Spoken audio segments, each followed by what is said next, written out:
Today's camcorder technology provides the photographer with modern tools like autofocus, automatic iris, and white balancing. But without proper understanding, these tools, like many others, can be more trouble than they're worth.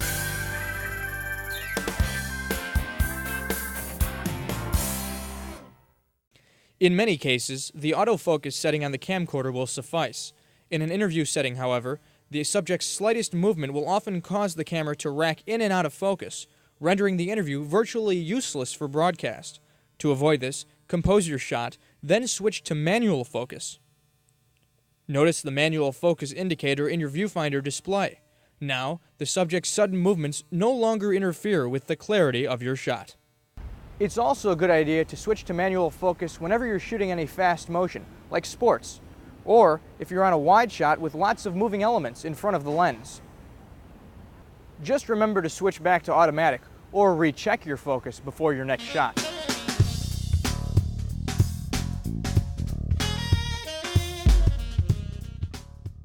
You can approach the auto iris feature much the same way as the autofocus. The iris setting on the camera determines the amount of light that passes through the lens, so the image gets brighter as the iris is opened and darker as it's closed. In auto mode, the camera selects the iris setting based on the image's overall brightness.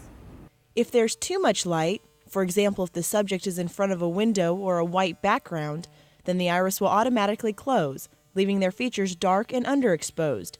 In a darker setting, such as nighttime, the iris will automatically open and the subject's feature will appear washed out and overexposed. The best solution for this problem is to relocate the shoot, but if you find that you're forced to film in a high-contrast environment, then adjust the iris manually.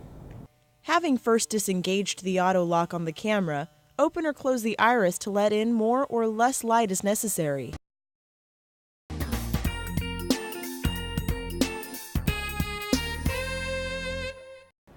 Different types of light give objects different shades of color. Sunlight gives a blue tint as compared to, say, a reading lamp, which is more orange. Now, fluorescent lighting gives a green tone.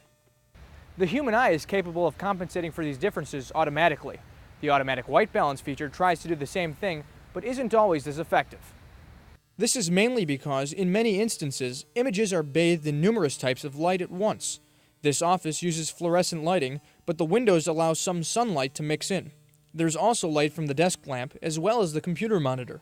All of these light sources make it difficult for the camera to automatically choose an appropriate color correction. Compare the shot with this manually corrected one. Manual white balancing neutralizes the additional shades of color from a light source by recalibrating the camera to the purity of white. You will now be using the new color setting, so if there are changes in location or lighting, you're going to need to reset your white balance. Electronic news gathering is the first step in communicating a story through sight and sound. In post-production, your gathered footage will be edited and broadcast to the viewers you're trying to reach. Beginners commonly forget the importance of audio during this process, while professionals rely on their ears as much as their eyes.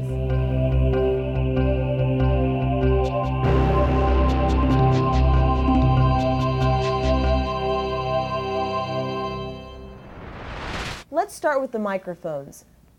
Lav mics use their own power source, so before you leave, be sure to check the lavalier battery and to take a spare. They also have a power switch which must be turned on for the microphone to work. Wireless lavaliers also have a receiver unit, which uses a separate battery and must also be turned on. As you clip the lavalier to the lapel or tie, be sure to keep it 5 to 6 inches below the chin. Hide the cable behind the clothes by first running it through the mic clip. The lav mics are sensitive enough to pick up your voice from yards away, so during an interview, avoid verbal responses. Instead, maintain eye contact and leave 1 or 2 seconds of silence after each answer before you ask the next question. Using the lavalier for your stand-up keeps your hands free, but because of the lav's high sensitivity, it may be preferable to use a stick mic when there's the chance your voice will be drowned out by ambient sound, like traffic. Like the lav, the handheld microphone has a power switch, so make sure it's in the on position. Use the stick mic for man on the street or any other succession of quick interviews at an event.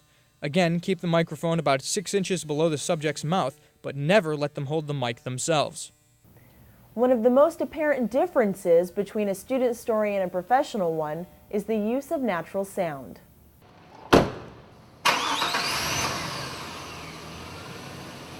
Whenever you shoot tight close-up B-roll, use a handheld mic with an extension cord and get in close to pick up clear, nat sound.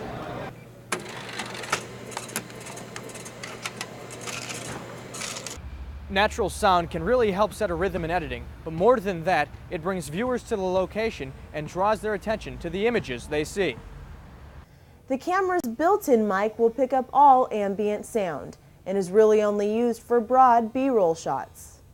Once you've set up the camera and selected appropriate iris, focus, and white balancing, record about 30 seconds of tape, testing the microphone. This is crucial before an interview as it's your last chance to catch any mishaps or faulty equipment before you roll tape.